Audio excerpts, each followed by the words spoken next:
This is my Math Educator Portfolio for EDEL 433 Math Methods. Section number 1 includes our math standards. It includes the at-a-glance in-task standards. It also includes our NBTP standards. I've included the NCTM standards as well as the propositions. Section 2 is our professional book list. In my professional book list, I included the book Intentional Talk. Not all mathematical discussions are alike. It's one thing to ask students to share how they solved a problem to get ideas out on the table and that their thinking becomes visible. But knowing what to do with students' ideas, where to go with them, can be daunting. Intentional Talk provides teachers with a framework for planning and facilitating purposeful mathematics discussions that enrich and deepen student learning. I picked this book for my professional development because this is an area I feel I struggle with, and I think this book can help me identify my goal with a discussion and then understand how to structure and facilitate the conversation to meet that goal. The second book I chose is Write Mathematics, Multiple Intelligences and Cooperative Learning Writing Activities. That is what it looks like. And a summary of that book is the book takes students beyond the drill and kill. It includes 36 cooperative writing activities guaranteed to get students thinking and writing about math. Because the activities are open-ended, they'll work with every mathematical topic that I were to teach. I thought this could help my professional development because I am someone who likes to express myself through writing. I sometimes find that I can show what I know better through writing than by simply answering multiple choice questions or writing down numbers, and this would be a great resource for me to use with my students to see what they really know. Book 3, the guided math in action. Building each student's mathematical proficiency with small group instruction. I really enjoyed the math centers we were able to create and use in our classroom. And this will help me learn how to help elementary school students build mathematical proficiency with standards-based differentiated small group instruction. With the strategies in this book, educators will gain in-depth knowledge for conducting effective guided math lessons, scaffolding learning in small groups, and assessing student learning. I thought this book could benefit my professional development because I think small group instruction is so important for differentiation. My students really enjoyed small group instruction, and so this will be a great resource for learning how to better utilize small group instruction and math centers. Lesson plans. We have the opportunity to work with a few different lesson plans in this course. One was open strategy sharing, and I just have a blank template in here to use in the future, as well as the one that I filled out. Here is a reflection of that lesson that I taught. It is a Gibbs reflection. Here is compare and connect. That is a blank one. And then a reflection on the lesson I actually taught, 5E lesson plan template, and a 3-phase lesson structure. There is a blank one. And then I chose the 3-phase lesson plan in video as one of my artifacts. I put my video link on there of the lesson that I taught. And this artifact is the lesson plan and video of the 3-phase cognitively guided lesson where students were asked to solve an open problem with multiple ways to solve. The 3 phases of the lesson were before, during, and after the lesson and included specific components in each. The lesson was selected because it was necessary for students to be able to model problems with various strategies. This artifact supports NCTM Standard 4, Model with Mathematics. This standard is important as students need to be able to model problems with varying strategies and think flexibly about how they go about trying to find a solution. By allowing students to explore the problem and giving them tools or manipulatives to solve, they can think creatively and have problem-solving skills they need for the real world. From this lesson and lesson video, I learned that as an educator, I usually think that there is one way to solve a math problem. I usually think that making a mistake is a bad thing, a lack of understanding. Now I know that giving them tools and the opportunity to struggle and work through problems, they come to truly understand the concept and gain a deeper understanding. And here is my actual 3-phase lesson that I included as one of my lesson plans that I filled out. I have the before, during, and after, question stems I would use, how students will work, Bloom levels, multiple intelligences, cognitive demand, math practices, engagement strategy I would use with them. And then again, we had the experiential learning cycle to reflect on that lesson. Here is my lesson plan from our math centers for the approaching and at level. And then here is my bullseye reflection that I did of that lesson. Here is a graphic of a bullseye reflection that I can use with my students, as well as the experiential learning cycle reflection that I could use with my students. And I took some notes on that one. Engagement strategies.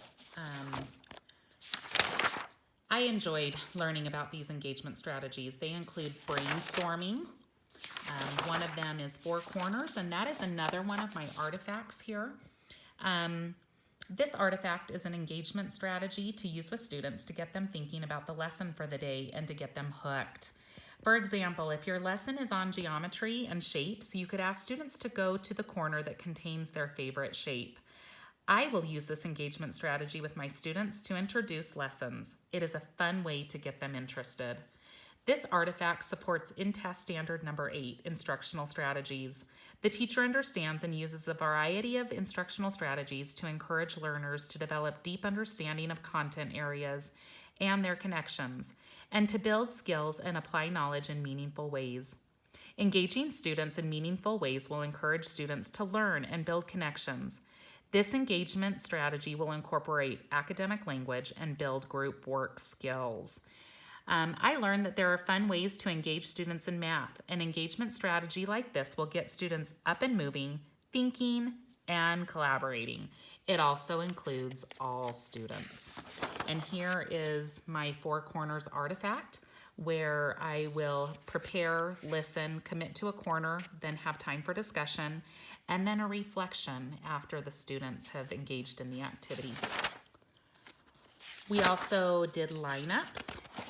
We learned about inside, outside circle, numbered heads together, and then our next section is high yield routine.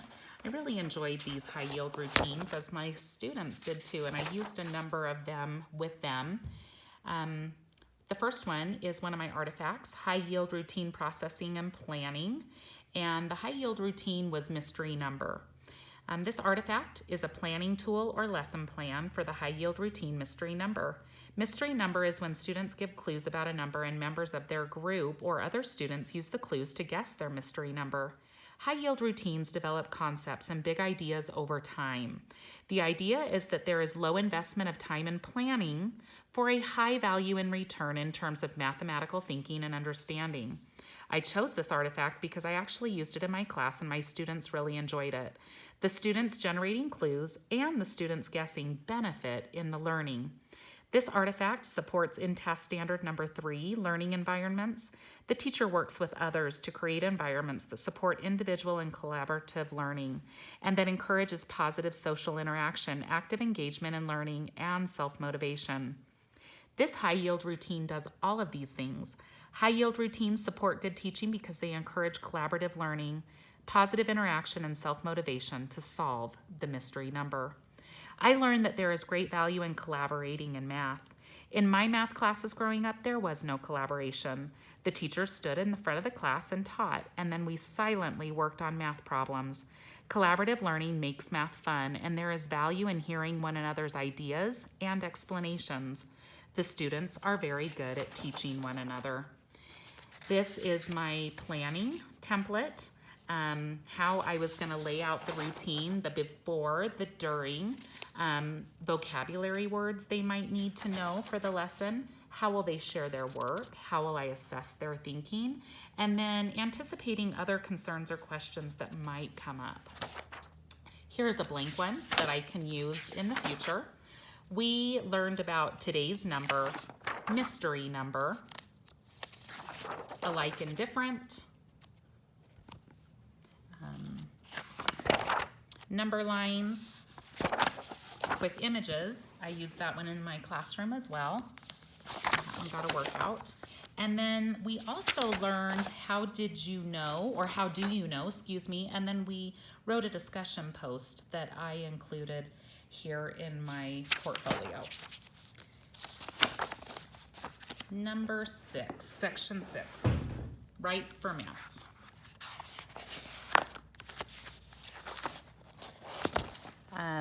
Here is where we did some writing about math on negative numbers. And then I have a blank template too that I could use with my students. Define it, share yesterday's class. It's easy if, and then I filled out one for it's easy if. How I feel about it, and here is one I filled out, and also storyboard notes. All great resources for writing. Vertical alignment of standards. This is where we were able to look at standards and look at the grade level, the grade below, and the grade above to determine where our students fall. And here is where I laid out my attending tools to determine what they should be able to do at each level. And then included in this section, I have the Common Core standards, more Common Core standards, so that I can refer to these in the future to know where my students should be below grade level, at grade level, and above grade level for any concept that I am teaching. And so I have included all of those resources in this part of my binder. The next section, helpful video links. I included in my helpful video links today's number, high yield routine, beyond the fingers, Powtoon animation video link, corners, engagement strategy, talk moves, 3-phase lesson, cognitively guided instruction, cognitively guided lesson example, and then the guided math lesson for me to refer to in the future. Okay, for technology list, my next artifact is included in this section. It is today's number Powtoon video, and I included a link there so that I can refer to it in the future. I created a 40-second video using the program Powtoon to introduce the high yield routine today's number. My animation included the grade level, voiceover directions for 6th grade students, and the number for the routine. I picked this artifact because it was my first experience using Powtoon, and although it took me a very long time, I was amazed at what I could create. I think this is a tool my students may enjoy using to create presentations or numbers and mathematical concepts. This artifact supports InTASK standard number 7. The teacher incorporates technology in a variety of innovative ways in planning. This supports good teaching as technology is an important way our students communicate now and will communicate in the future. This gives students a tool to learn and convey understanding. I learned to use the Powtoon technology. I also learned that although technology is difficult for me at times, it is not as difficult as I thought it would be. Usually growth occurs when you step outside your comfort zone and try hard. This is an additional tool for me and for my students. And there's just a little picture from my Powtoon it just kind of brings back memories of what a struggle it was, but what I was able to do in the end. Here is a discussion post of our Powtoon. And then my technology links include Powtoon, Edmodo, which we used in class as well, Lucidchart, and YouTube, which we used both of those quite a bit. And then MindMeister, an online mind mapping tool. Here is Lucidchart that we worked with. There's my subtraction concept map. Okay, next section is section 10, depth of knowledge. Okay, so I'm gonna go through this kind of in depth. The first section is our Edmodo conversation that we had in our groups. And so I have included all dialogue that went in that Edmodo discussion. And then we used the writing tool, Explain What You Know, to put together all of our ideas from the Edmodo conversation. And I included that. And then the other thing is our lucid chart concept map. I use this as another one of my artifacts.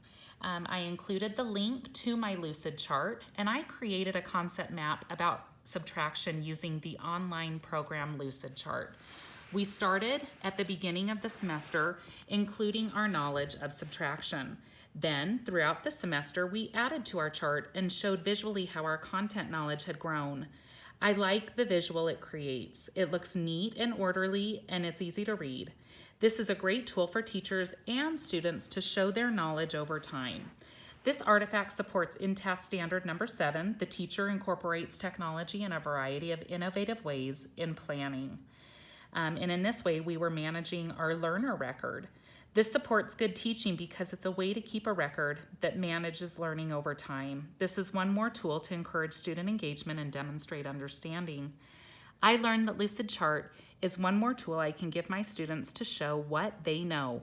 Students could learn a lot by viewing other students' charts. This is something I could use at a math station to allow students to add to their chart as they gain more understanding. And there is my actual concept map. So that is the actual artifact.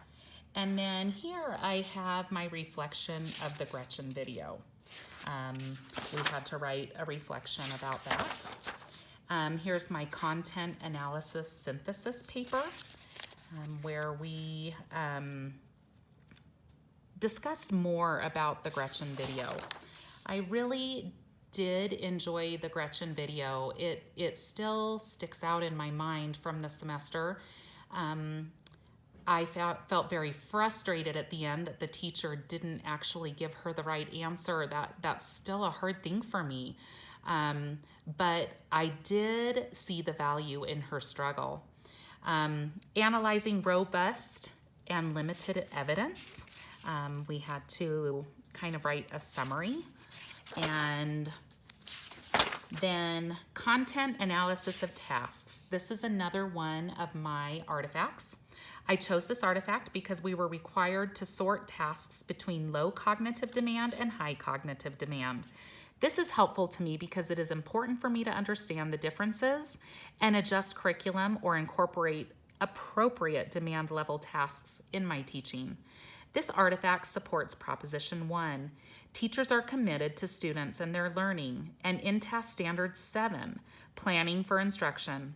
Students require low and high demand tasks, and as an educator, I need to make sure that I am giving students the opportunity to do tasks that extend their thinking.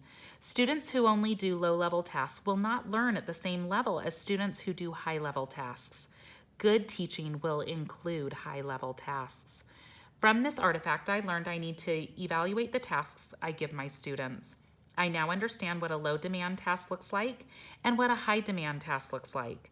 This allows me to adjust tasks on the fly to increase the cognitive demand required to ensure I am using best practices as a math teacher. So here is where we determined if the task was high or low and gave an explanation. So that is my actual artifact. Here is a record of the actual tasks we were evaluating. I included that, so I have something to refer to. Here is the actual document that I printed from the module. Here is a description of low-level demands and high-level demands, a definition, basically. Another definition page that I was able to refer to in my assignment. Some notes that I took. And then this is depth of knowledge levels for math from level 1 to level 4, which is extended thinking. Here is a depth of knowledge chart, and that concludes that section. textbook activities. We were to take an activity from each chapter of our textbook, and this is where I included all of the chapters and the activity that I would use. So for instance, chapter 11, developing strategies for addition and subtraction computation. How much between? Provide students with a blank hundreds chart. Give the students 2 numbers. Their task is to determine how much from one number to the next. And I included an example of a blank hundreds chart up there at the top. Developing fraction operations, hexagon wholes. Distribute a set of hexagons to students. To start, designate the yellow hexagon as the whole. Ask students the fractional whole of the green, or excuse me, the fractional value of the green, blue, and red pieces. Ask the students to find how many wholes for different quantities. And you do the blue and the green, and then they represent their problem with numbers. There's the last of them. Last one is chapter 17. Okay, section 12 is learning theories. I made a little visual for myself of Gardner's learning theories. I found them fascinating. I think it's interesting to think about and try to assess how each of your students learn. Principles of learning. We have multiple intelligences, Bloom's taxonomy, metacognition, Bloom's taxonomy question stems that we can use to work at the different levels, from very basic to a deeper level of evaluating. These are some Bloom verbs we can use in our teaching at each level so that we can engage in those higher level thinking skills. One of my artifacts is included in this section. It's the video analysis Beyond the Fingers and Learning Theories. This artifact required us to look at a video and determine the learning theories that were being applied. I chose this artifact because it is important to know how our students learn and present material in a way that is effective. As an educator, I need to know how my students learn and teach accordingly. This artifact supports Standard 1, commitment to mathematics learning of all students. Accomplished teachers base their decisions about the teaching of mathematics on the belief that all students can learn. This standard is important because all students can learn if we teach them in a way that they can receive the information. The learning theories we learned point out the different ways students learn. If we value the individuality and worth of each student, we will teach in a way they can be successful. I learned that it's up to me if I am going to be a successful teacher. All students can learn if they are taught in a way they can understand. Whether it is visual, spatial, logical, mathematical, musical, or interpersonal, I need to employ those methods of teaching to reach every student. And here is where we had to classify what level of depth of knowledge is being used, what intelligence is being tapped into, an example of metacognition, and how could students assess the information. And this was just really good for me to kind of look into those deeper levels of knowledge and tapping into a higher order thinking. Section 13, professional noticing. This is where I kept observations that I took as I observed students in the classroom. This is where I wrote down the notes. Again, attending to students, student observation and interviews that I did during the semester. Here are some notes on how to notice, more professional noticing. Here is a note rubric that we could use to put sticky notes on as we take notes. Here is more attending that I did as I watched my own video of me teaching with sound and without sound, and then with looking at it and without looking at it. Section 14, student and teacher discourse. Here is where I took a lot of notes as we went throughout the semester. I took lots of notes as I watched videos and read. I have included all of my notes in this section. Copious. I will go through these.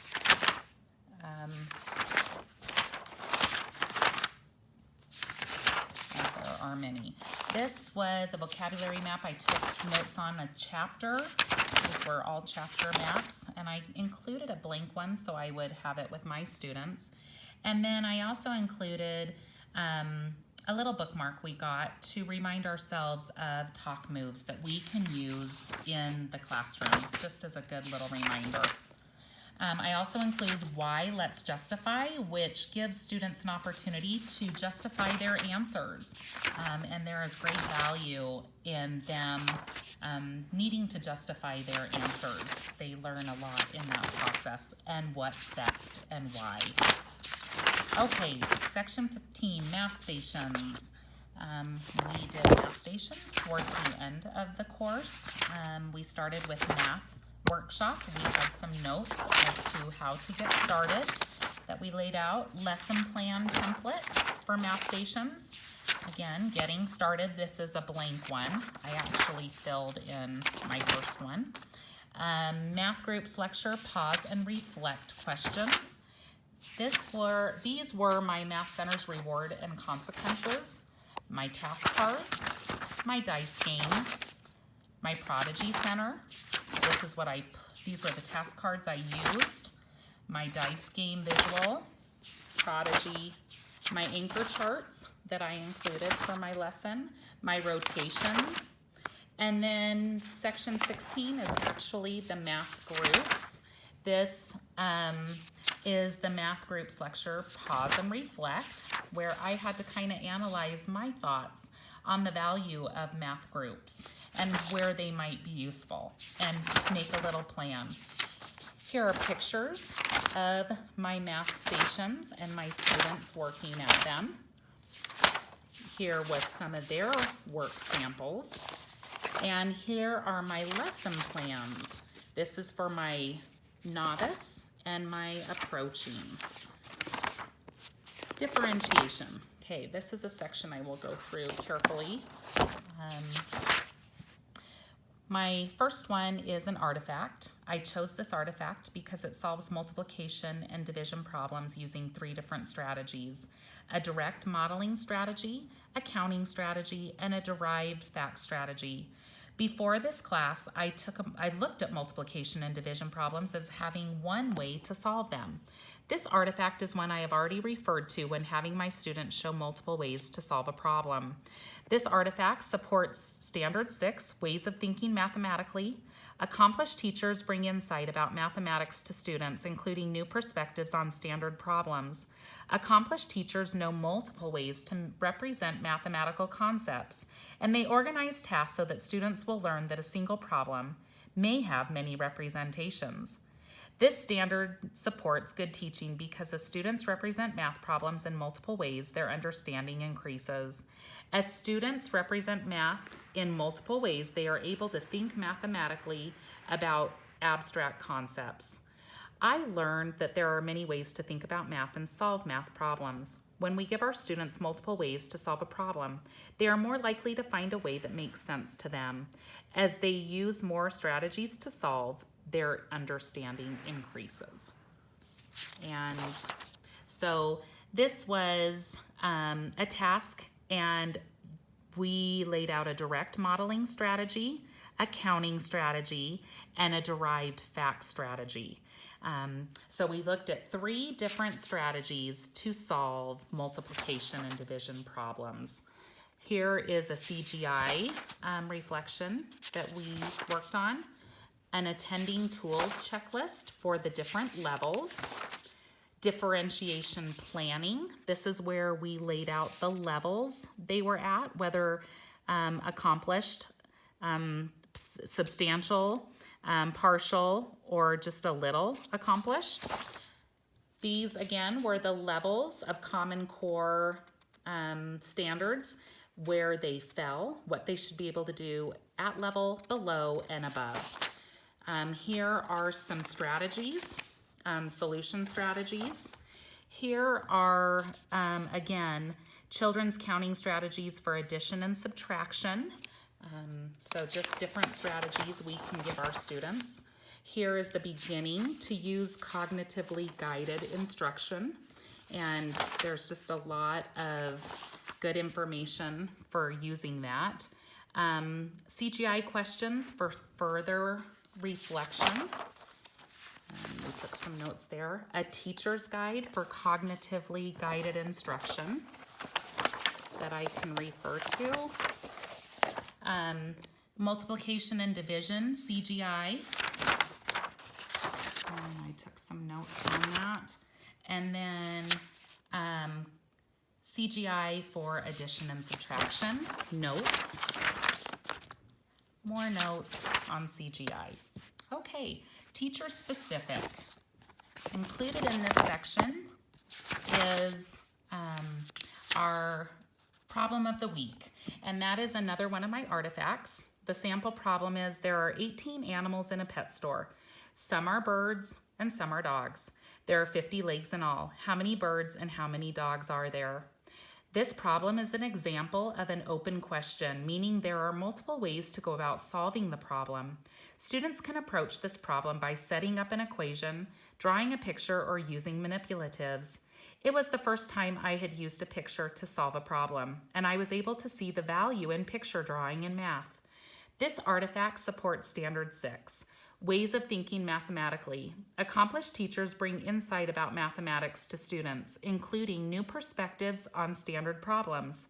Accomplished teachers know multiple ways to represent mathematical concepts, and they organize tasks so that students will learn that a single problem may have many representations.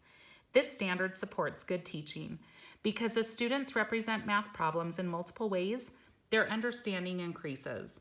As students represent math problems in multiple ways, they are able to think mathematically about abstract concepts. I learned that using different representations to represent a math problem increases my mathematical understanding, so it's likely to do the same with students. In addition, students that struggle with traditional algorithms can have success representing math in different ways.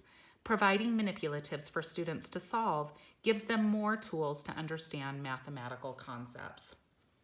And here is the problem of the week, how I went about solving it, and here was how I wrote it all out. Drew a little picture, I did an algorithm, an equation, a traditional equation. And then this was our second problem of the week that we did in class. Another artifact that I have here is the class newsletter. I created this newsletter as part of our family engagement piece of this course.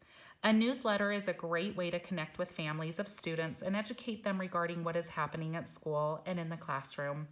I gave them ways they can reinforce at home the things we are learning in class. This artifact supports Proposition 5. Teachers are members of learning communities. Accomplished teachers communicate regularly with students, parents, and guardians. This proposition supports good teaching because students whose families are engaged in their education do better in school and are more likely to go to college. Getting families involved in education is a huge part of being a successful teacher. I learned that creating a newsletter is one tool I can use to stay connected with families. Often different tools reach different parents, but this is one way I can try to make a home-to-school connection and get support with the things I am teaching in the classroom. And here is my actual newsletter. And then we also came up with some social media posts we might use if we did use social media. Here's ideas to give parents in ways they can help their students. Here's again levels of demand, and here's mining the standards, CGI questions for further reflection, mind mapping notes, and there is the actual problem of the week number 1. and the Gibbs reflective cycle that I've included. And there's a little visual of it. And then finally, we get to my last section. Who am I as a math educator? Wow, that's a big question. I found this cartoon and I really liked it. I hope you can see it, but it says, so the takeaway here is, if I'm the number 7, avoid multiplication at all costs. And it made me chuckle, but it really does help us to understand how our students might see these things. So who am I as a math educator? My answer to this question has definitely evolved over the course of this semester. I chose this cartoon because it depicts who I am now as a math educator. To be an effective math educator, we must know our students. The perspective of the student in this cartoon is humorous, but it illustrates that students see things in their own unique way. They learn in their own unique way. Now, I am a math educator who does not teach one way to solve math problems. Instead, I am an educator who gives my students tools and strategies to solve math problems in my classroom and beyond. I am a math educator who fosters a love of learning and a confidence that they can persevere. I am an educator who encourages mistakes, for it is in making mistakes that we learn and grow. I am an educator who knows her students and strives to teach in a way that they can best learn. I am an educator who hopes to truly make a difference. Thank you for a wonderful semester. Bye-bye.